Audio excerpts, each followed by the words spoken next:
of the Mapping Future Imaginaries Research Network.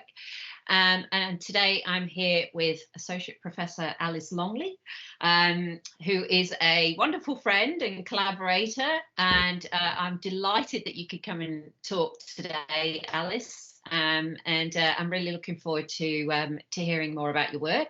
But perhaps we could start by you saying something about yourself and letting people know all about you. Cool, yeah, I'd love to. Thanks for having me.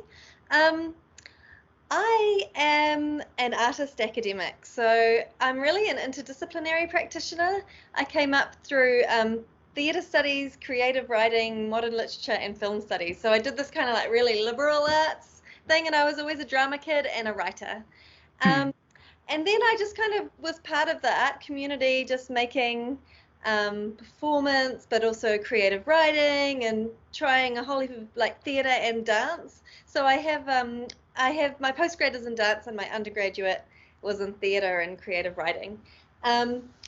And I've just always loved to make interdisciplinary work. So, and you know, I've worked a lot with like fashion designers, with scientists, and I've worked quite a lot with ecologists and environmental scientists, geographers, educators, nearly became a teacher, pulled out before I finished.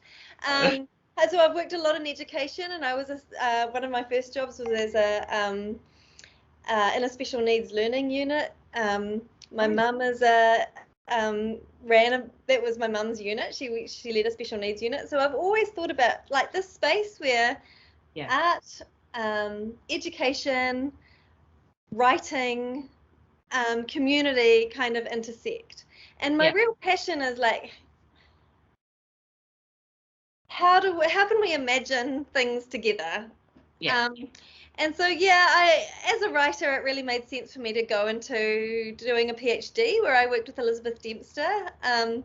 As my supervisor was so lucky to be in Melbourne at that time at Victoria University. Oh, wow. In Melbourne, so I did my PhD over there while teaching in the Dance Studies program at Auckland.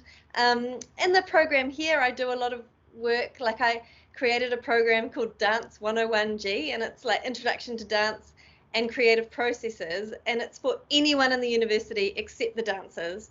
So I teach, like, you know, there'll be engineers, educators, art students, science, you know, students from all across the uni who just want to do something in their body, something where they make stuff. And it's just a making stuff paper.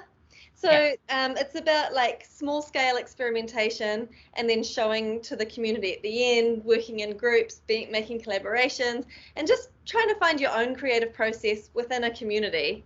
And so that's kind of my work throughout my work in the dance studies and the creative arts program. I work at the University of Auckland, Waipapa Taumataro, and in the creative arts and industries faculty. So we've got the School of Music and Architecture, Visual Arts, and I do quite a lot of supervision actually right across the whole university. So a lot of co-supervision of PhDs with with Faculty of Education, with poetry, education, science, School of Environment, mathematics. I'm supervising a PhD on the role of the body and mathematical problem solving. So I really love these kind of interdisciplinary research projects as a mentor as well as in my own practice. So it comes right through my teaching.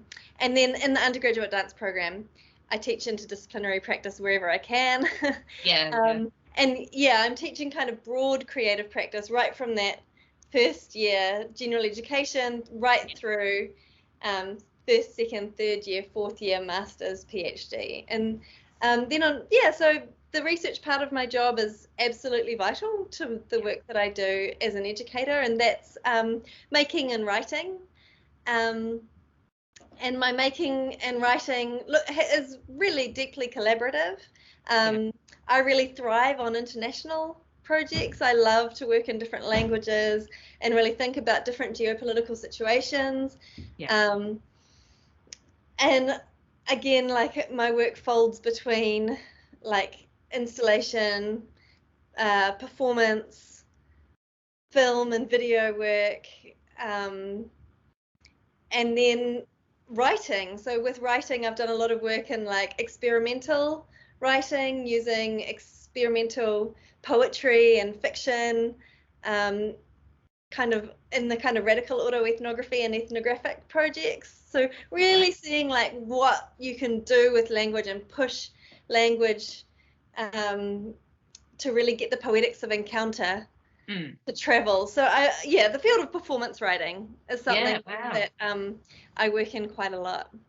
So interesting. So I mean, really multidisciplinary, you know. So and I think that leads us really nicely into my first kind of provocation to put to you, which is how perhaps your work links to some of the themes of the Mapping Future Imaginaries. And so perhaps you could talk a bit or share some work about those types of themes that may be present in your work, or the things that you're curious about in terms of those imaginary futures, speculations. Yeah, all of those words are really important to me. Mapping, future, imaginary. So for mapping, I'm really interested in artistic mapping and mapping intangible things and counter mapping. So I worked with Nancy Duxbury and Will Garrett Petts on the book Artistic Approaches to Cultural Mapping. And that book brings together, how artists contribute to the field of mapping and allow us to see the world in different ways, and how, it connects with your work too, Linda, thinking about intangible maps and mapping affect, mapping feeling states, mapping beyond the proprietorial. And to me, that's very much about the future, because if we can try and map with imagination and map against the kind of colonial status quo, then we can create space to kind of understand each other and understand the spaces that we dwell in, and think about our value systems around what it is to be human in this planet that we're on, that we need to care for. Like, how do we care for each other? How do we imagine a just world? Because there's, obviously the world that we're in is complicated, and there's a lot of, just thinking around justice and mapping for a sense of like dwelling together, listening, thinking around, all those complex things, but in kind of specific ways. And I think mapping really allows you to attend to what's happening in an ecology, in an environment, in a space, in a relationship.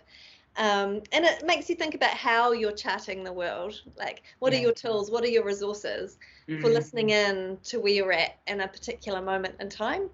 And then, the future, thinking around, I think a lot about ecological justice and also human rights and social justice. But I like those things not to be, to be a value system that sits underneath the work. So that then the work is always about something quite specific, a particular methodology or practice. And then the imagination is probably the thing that is most important in my teaching work and my research work, is like engaging. I just don't like to teach in a way that I can imagine beforehand what my students are going to do.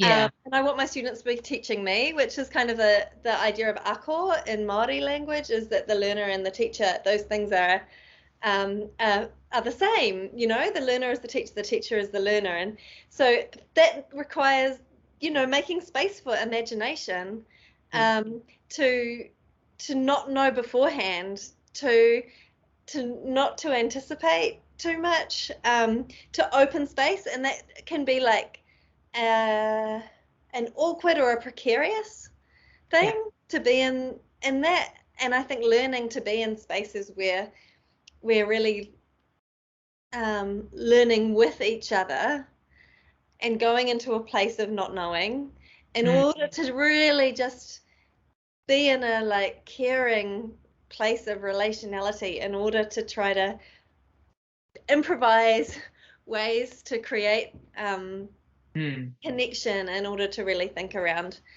around the the environment, and also care, and also what people need in particular moments. You can open up spaces for mapping imagination, then it's really important to my practice. And I think that's a really lovely lead in. I know you've got some amazing stuff to share, and obviously I know that work very well. But I'd really love for you to perhaps talk about some of the projects that you've been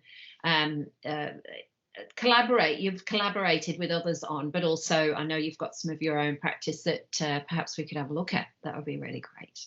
Sure. Yeah, there's so much that I could talk about. I guess I was going to show this piece. I'll just share my screen. Can you see that? Yeah.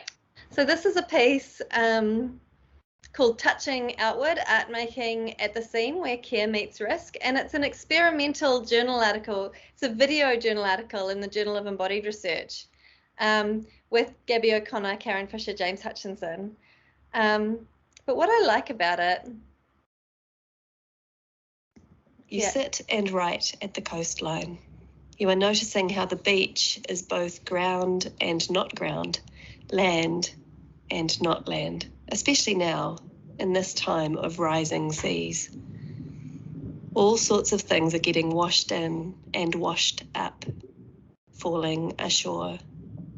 Thinking about what happens when the ocean turns on you, so tender and so unsympathetic.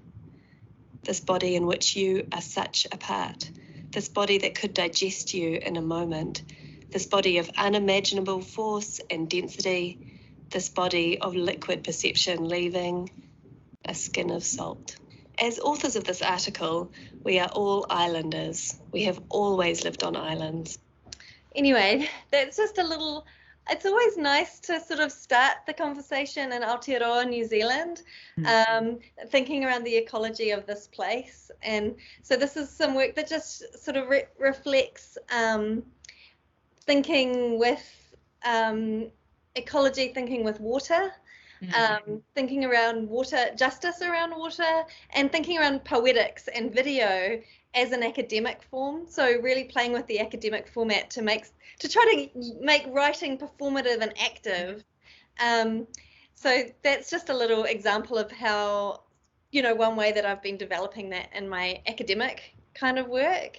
It's so beautiful. Oh my goodness. Thank you. Really, it's really lovely. I'm so glad you've shared that one, because it is really the aesthetics of it are really affective, I think. It's also James, the filmmaker, who we were collaborating with. So another artist that I collaborate with is Máximo Corvalán Pincheira, who's a Chilean artist. We developed a piece. I've had a really strong connection with Chile, with a bunch of different artists there.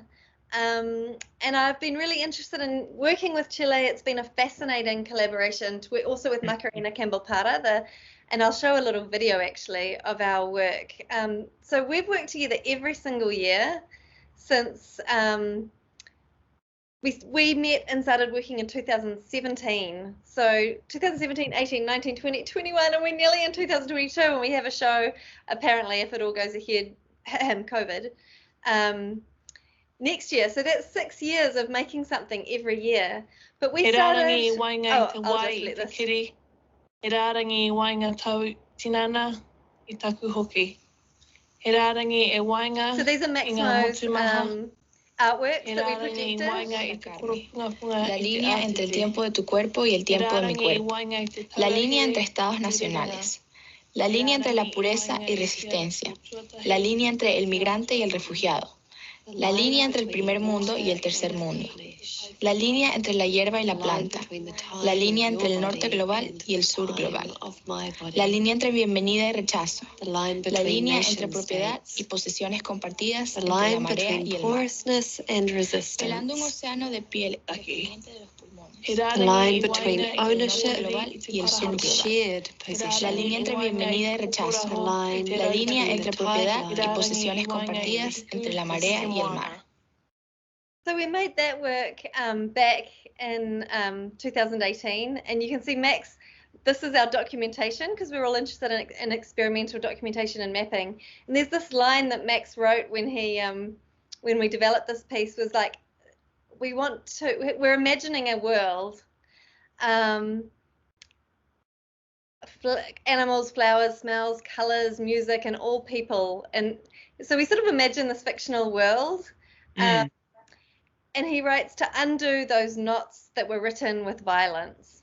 And we were thinking a lot about the politics of Chile and between Chile and Chicago. And then, of course, the estallido social, the Chilean uprising happened, and then COVID happened. And so we performed that piece, Mapping Porous Borders, in the Museum of Memory and Social Justice or Human Rights in Santiago, and then we performed it in Auckland. And then Max and I started working during the virus, trying to figure out how we can keep collaborating, how we can stay in touch, even while the borders are closed across the world. So we created a whole heap of strategies to try and bring artists together during this time of, I might actually just show it on this website, during this time of closed borders. So we created the Envelope Project, which you contributed to, Linda. And we sent this group of now these 20 envelopes, these little envoys that have traveled around the world. And they've gone to every continent in the world, and it's always such a miracle when one makes it, because a lot of them have been lost. So we make these kind of handmade envelopes, and then I make a little body of postal artworks. They travel across the world, and this one, it made it to Thailand, to Nippon Orani Wisna, and then he sent us this little video of the envelope traveling across Thailand, across Bangkok, or no, Chumphon, and then being posted, and then it goes to, these are the works that Nippon contributed, and then it travels to Berlin, to Katja, who's a composer in Berlin, and then she sends it on to another Katja in St. Petersburg in Russia, and then it went to Nate in Montreal, and then ended up with Max in Chile. So that the envelopes are like envoys that allow us to touch and to stay in touch, and sent it back to him in digital form. And we've been turning these maps into digital artworks, and we've made a kind of digital world in collaboration with Dot designers in New York. So now the work has kind of traveled to New York and gone through a complex process of becoming an interactive site, or a kind of game, which I can show you. Let's see. Let's just go straight in, shall we? It is a government's objective to see that the islands are free from occupation and are for the first time for many years. British sovereign territory has been invaded by a foreign power. After several days of rising tension in our relations with Argentina, that country's armed forces attacked the Falkland Islands yesterday and established military control of the islands. Yeah, so thinking about mapping. Yesterday, yeah. an Argentine invasion had taken Francisco's place, also really interested in mapping of the islands had been and the sort of geopolitics of empire and relation to the global south. Totally yes. this unprovoked aggression by the government of Argentina against British territory. It has not a shred of justification and not a scrap of legality. I must tell the House that the Falkland Islands and their dependencies remain British territory. No aggression and no invasion can alter that simple fact. It is a government's objective to see that the islands are free from occupation and are returned to British administration at the earliest possible moment. It's very cool. I'm just going to leave it one more second so we can see the Subcomandante Marcos from the Zapatista uprising in Mexico. Yeah. Y el PRI tiene el problema, en el caso de que fuera el PRI, que además tiene que pasar un proceso de selección interna Y el reto principal no es. So people who experience this artwork wouldn't know that this was Subcomandante Marcos, but it's kind of embedded this idea of this movement that can shift the power of empire and sort of rewrite the map, you know?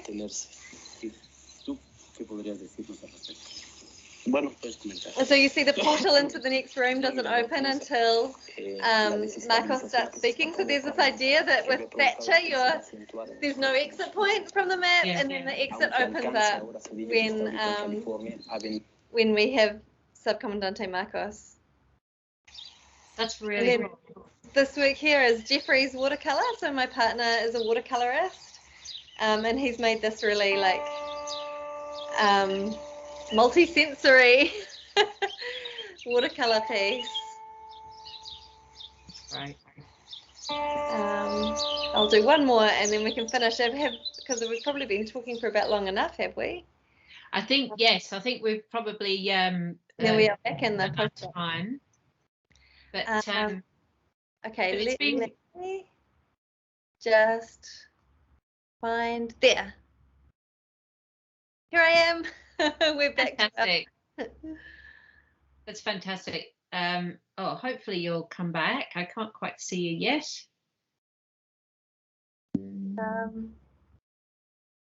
I'm glitching. Can you hear me? Yes, I can. Let's just see if I do that. That's looking promising. Here I am. That's great. So I had a bunch of other work. I was going to talk about Mistranslation Laboratory, which was about finding little bits of washed up plastic on the beach and making them into little poetic artworks with audiences of all ages in a shipping container theatre.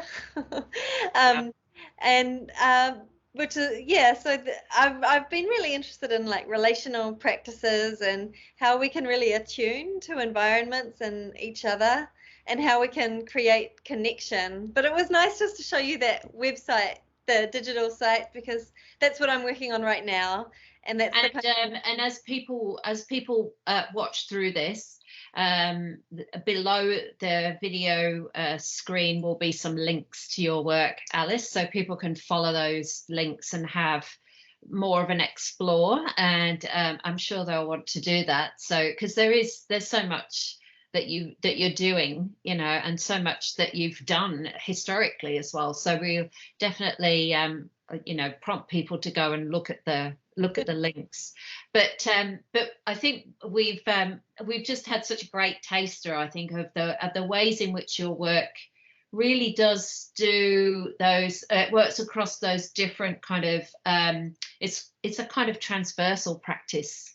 You know, it's not just about different disciplines, but for me, you kind of use your body differently. You know, you use language differently. The kind of ways in which you tune into those sensorial aspects are really strong, and it's really fascinating to see how you bring that into all aspects of your work and the writing as well. You know, you really push all aspects of it. So I just want to thank you for this rich taster, and to be a part of the MFI video conversation. So thank you very much.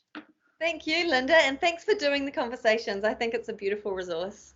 Thank you.